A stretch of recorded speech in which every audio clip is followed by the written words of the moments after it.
Hey guys, what it do? It's your boy Supreme Uchiha the God, and today I want to talk about Zack Lee. Zack Lee's back, finally. We waited for so long.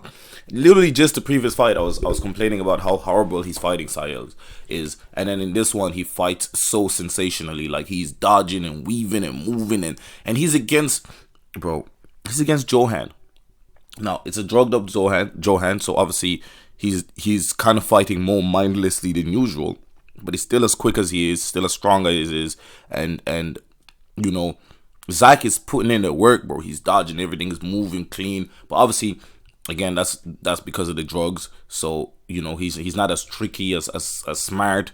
His aptitude isn't the same because obviously he's just moving with aggression without any control. Now he sees Zack as gun, and this is very important. So it means he's going as all out that his drugged up body can go.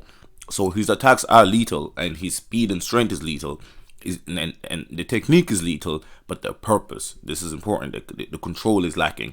The you know, the finesse, the little details, that's what's missing.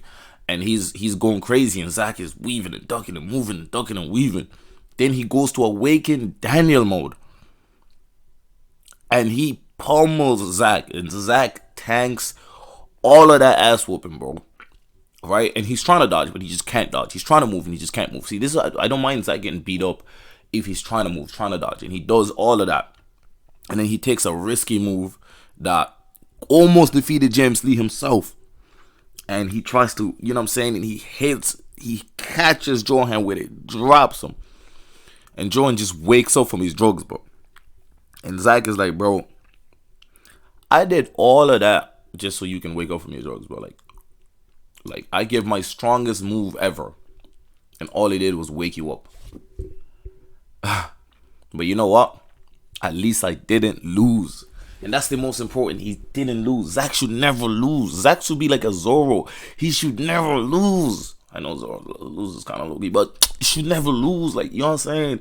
Like, I really just wanted Zack to get a positive push in his arc. And Johan even thanked him, like, yo, like, damn, this guy fought me type shit. Like, I've been whooping this boy ass since we're like 10 years old.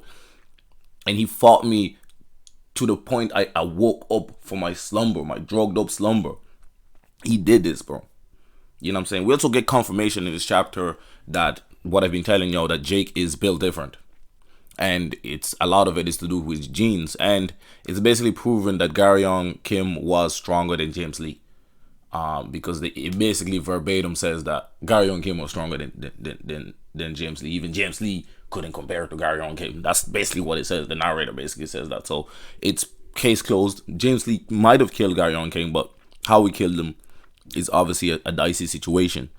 And it also showcases that what I've been trying to tell everybody, that Jake is superior to current normal regular Daniel, whether he goes awakened or not. Because if Zack Lee is keeping up with yes, drugged up Johan, there's just no chance in hell. There's no chance in hell that Daniel is beating Jake Kim right now. He was afraid of fighting Eli, right? And then Eli didn't lose really against Vasco, right? I know people might think he lost, but he decided to trust them at that moment because he saw how much stronger they've gotten since they last fought them. Because he's gotten loads of stronger too, but he saw that they've improved as well, and maybe at an even slightly higher rate than he has. And I think that impressed him enough to believe in them, to be able to eventually take down the workers, even if they fail today. You know what I'm saying? And Jake is stronger than Eli. I think we should all be aware of that. You know what I'm saying? So it just goes to show, like, Johan has never beaten Jake, not once, right? So we got to pay attention here. So that's what I think. That's what I think anyway. But I just love that Zack is finally back. We actually finally get Zack. The Zack that we know and love is back. Even when he got depraved, he overcame it. Because as he was getting his ass whooped, he got excited. You know what I'm saying? He felt a new leash on life. You know, normally he just felt like he would lose anyway. This time he decided, you know what? I will not. I'll find a way. And he dug deep and backed himself and believed in himself enough to do it.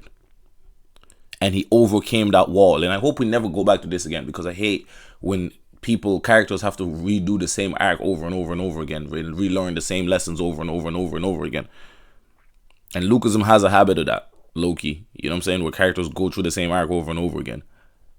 I need Zack to never go back again. Never be afraid again. Never back down again. If he's fighting a sober Johan, he must believe that there's something in his arsenal that he can pull.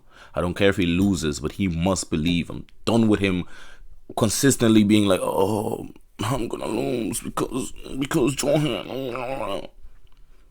For once, he didn't lose. That should be enough of a buff for him to never allow himself to think he'll lose again. You know what I'm saying?